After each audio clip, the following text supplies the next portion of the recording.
नमस्कार दोस्तों, आप देख रहे हैं टेक्निकल सागर यूट्यूब चैनल। मेरा नाम है अभिषेक सागर और आज हम बात करने वाले हैं OSI मॉडल के बारे में। ओपन सिस्टम्स इंटरकनेक्शन मॉडल क्या होता है ये? देखिए, एक कंप्यूटर दूसरे कंप्यूटर से जब कनेक्ट होता है तो वो ऐसे ही डायरेक्ट कनेक्ट नहीं हो जाता। बहुत सारी चीज़ें, बहुत सारे प्रोसेस, बहुत सारी लेयर्स होती हैं प्रोसेसिंग की जो एक कंप्यूटर में होती हैं। अगर आप एक एथिकल हैकर बनना चाहते हैं या आप टेक्नोलॉजी में इंटरेस्ट रखते हैं इन जनरल और आप नेटवर्किंग में इंटरेस्ट रखते हैं तो OSI मॉडल के बारे में आपको पता होना चाहिए और उसी के बारे में आज हम बात करने वाले हैं। OSI मॉडल के अंदर 7 लेयर्स होती हैं जो कि डेटा की अलग अलग प्रोसेसिंग करती हैं। अब इंटरनेट आता है, आपके कंप्यूटर तक आता है। अब एक मिसकंसेप्शन और है लोगों के बीच में, वर्ल्ड वाइड वेब WWW और इंटरनेट, इनके बीच में लोग फंस जाते हैं। उनको ये पता नहीं रहता कि ये एक चीज़ नहीं है, ये एक ही पहलू की चीज़ें हैं लेकिन ये एक नहीं है, ये अलग अलग है। इंटरनेट मतलब होता है जो नेटवर्क जिससे कंप्यूटर्स कनेक्टेड हों, राइट, और उसका ही एक छोटा हिस्सा आप कह सकते हो वेब है, जिस पे आप सर्फिंग वगैरह करते हो। यूट्यूब पे जब आप वीडियो देख रहे हो वो वर्ल्ड वाइड वेब पर देख रहे हो, लेकिन ज़रूरी नहीं कि वर्ल्ड वाइड वेब ही इंटरनेट है। ये दोनों अलग चीज़ें। इंटरनेट पर बहुत सारी अलग और चीज़ें भी कर सकते हो, लेकिन एक लिमिटेड। आप कह सकते हो कि इंटरनेट पिताजी हैं और उनका छोटा बच्चा वर्ल्ड वाइड वेब, यानी जो से आप वेब बोलते हो, WWW बोलते हो। ये थोड़ा सा मिसकंसेप्शन है, इसको मैं क्लियर कर दूं। और अभी इस वीडियो में हम बात करेंगे OSI मॉडल के 7 लेयर्स के बारे में। मैंने आपको बता दिया OSI मॉडल मतलब एक कंप्यूटर दूसरे कंप्यूटर से कैसे कनेक्ट होगा, डेटा कैसे जाएगा, डेटा कैसे आएगा, प्रेजेंटेशन कैसी होगी, प्रोसेसिंग कैसी होगी डेटा की, उसके बारे में आज हम बात करेंगे। ओके गाइस, तो अभी हम देखेंगे OSI मॉडल के बारे में। जैसे कि आप देख सकते हैं अपनी स्क्रीन पर एक इमेज है, यहाँ पर सारी मैंने डिस्क्रिप्शन पूरा लिखा हुआ है कैसा क्या होता है। इसको देख के आप बड़ी आसानी से समझ सकते हैं, लेकिन फिर भी हम 1 बाय 1 करके हर लेयर के बारे में बात करेंगे। सबसे पहले हम नीचे से शुरू करेंगे, फिजिकल लेयर से शुरू करेंगे, जिसके साइड में बिट्स लिखा हुआ है। मीडिया, सिग्नल, बाइनरी ट्रांसमिशन, आपको पता है डेटा बाइनरी ट्रांसमिशन के थ्रू जाता है, सिग्नल्स के थ्रू जाता है। तो जो पहली फिजिकल लेयर होती है जिसमें रॉ डेटा होता है, ठीक है, उसके ऊपर थोड़ा सा बढ़ेंगे तो डेटा लिंक होता है। अब डेटा लिंक के अंदर मैक आता है। आप जानते हैं मैक एड्रेस हर एक डिवाइस का आइडेंटिफिकेशन होती है, हर एक डिवाइस का अलग मैन्युफैक्चरिंग जो उसकी हुई है, मैन्युफैक्चरर कौन है उसके हिसाब से उसका मैक एड्रेस होता है।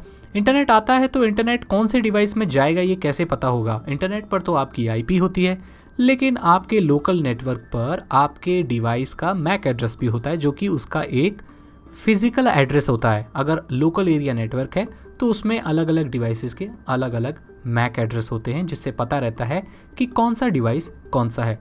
नेटवर्क के तौर पर इसको अलग अलग डिस्क्राइब करने के लिए IPs भी होती हैं, लेकिन मैक भी बहुत अच्छा रोल अदा करता है। उससे ऊपर आते हैं हम, पैकेट्स लिखा हुआ है, नेटवर्क लिखा हुआ है, पाथ डिटर्मिनेशन, लॉजिकल एड्रेसिंग। तो मैक के बाद अगर कोई चीज़ आती है तो वो लोकल IP आती है आपकी, और पाथ डिटर्मिनेशन या पाथ डिटर्मिनेशन बोल सकते हैं आप, मेरी टंग स्लिप हो रही है, सॉरी। तो अलग अलग IP होती है, लोकल IP होती है, ठीक है। उसके बारे में मैं ऑलरेडी बता चुका हूँ, ज़्यादा बताने की ज़रूरत नहीं है। जो लोकल एरिया आपका होता है, लोकल एरिया नेटवर्क होता है आपका, तो ये वो लेयर होती है, पैकेट्स के फॉर्म में डेटा जाता है। उसके बाद आती है ट्रांसपोर्ट लिमिट, इस ट्रांसपोर्ट वाली जो लेयर है। अब इसमें ट्रांसपोर्ट में क्या है, डेटा ट्रांसफ़र हो रहा है, TCP IP, इन सब चीज़ों के बारे में मैंने आपको बताया था। एंड टू एंड कनेक्शन, एक एंड से दूसरे एंड में कैसे जाएगा। तो आपको पता है सेगमेंट के 2 एंड होते हैं, स्टार्टिंग होती है, एंड होती है। तो डेटा जब जाता है तो उसके भी एंड होते हैं, ठीक है। मेरी तरफ से अगर डेटा किसी दूसरे कंप्यूटर में जा रहा है तो मेरे यहाँ से शुरुआत हो रही है और उसके यहाँ अंत हो रही है, तो ये एंड टू एंड कनेक्शन हो गया, राइट। तो सेगमेंट्स होते हैं उसके। आगे ऊपर जाते हैं, उसके बाद सेशन पे आ जाते हैं, इंटर होस्ट कम्युनिकेशन। आप पता है सेशंस क्या होते हैं, इसके ऊपर मैं ऑलरेडी वीडियो बना चुका हूँ। आप सेशन के बारे में मेरी वीडियो सर्च कर सकते हैं, पूरे मैंने डिटेल में उसको बताया हुआ है, ठीक है, कि कितने कितने डेटा के सेशन होते हैं। वही बताता है कि कोई भी, देखो अब कभी कभी ऐसा होता है कि एक सेशन में रहते हुए डेटा बीच में ड्रॉप हो जाता है, कोई पैकेट्स ड्रॉप हो गए या कोई फाइल आधी ही लोड हुई है। कभी आपने सोचा है कि जब आप इंटरनेट डाउनलोड मैनेजर से कुछ फाइल डाउनलोड करते हैं तो पॉज करके रेज्यूम कर लेते हैं उसको, तो जब तक वो सेशन होता है एक तब तक होती है, जब सेशन एक्सपायर हो जाता है किसी डाउनलोडिंग फाइल का तो वो फिर डाउनलोड नहीं होती। मतलब एक सेशन में ये पता रहता है कि कितना डेटा जा रहा है, आ रहा है। एक पर्टिकुलर वो एक आप कह सकते हो दिन, मान के चलो किसी त्यौहार का दिन है तो एक सेशन है, वहीं उसी दिन तो आप सेलिब्रेट करते हो ना, दिवाली के दिन ही तो सेलिब्रेट करते हो दिवाली, होली के दिन तो नहीं सेलिब्रेट करते हो। ऐसे ही डेटा जाने का एक पूरा एक दौर होता है, एक सेशन, एक पर्टिकुलर पीरियड ऑफ टाइम होता है उसको सेशन कहा जाता है। इसके बारे में मैंने डिटेल वीडियो बनाई, आप देख सकते हैं। उसके ऊपर जाते हैं तो data presentation, data representation, encryption. अब डेटा कैसे प्रेजेंट किया जाएगा आपके पास? क्या वो डेटा सिंपल फॉर्म में आएगा? क्या वो डेटा इनक्रिप्टेड होकर आएगा? इनक्रिप्टेड अगर आपको नहीं पता तो किसी भी डेटा को मशीनी लैंग्वेज में कन्वर्ट कर देना जो सिर्फ उसे मशीन ही पढ़ पाए जब उसके पास उसकी की हो। तो ये बैंक अकाउंट्स में, व्हाट्सएप में आजकल तो बहुत जगह यूज़ हो रहा है। सिक्योरिटी के लिए बहुत ही अच्छी चीज़ है।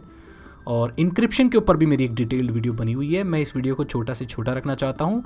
इंडिविजुअल टॉपिक के बारे में आप मेरे चैनल पर लिख सकते हैं या आप यूट्यूब पर लिखिए इंक्रिप्शन स्पेस टेक्निकल सागर, तो मेरी वीडियो एक इसी के ऊपर स्पेशल वीडियो है, आप आराम से देख सकते हैं।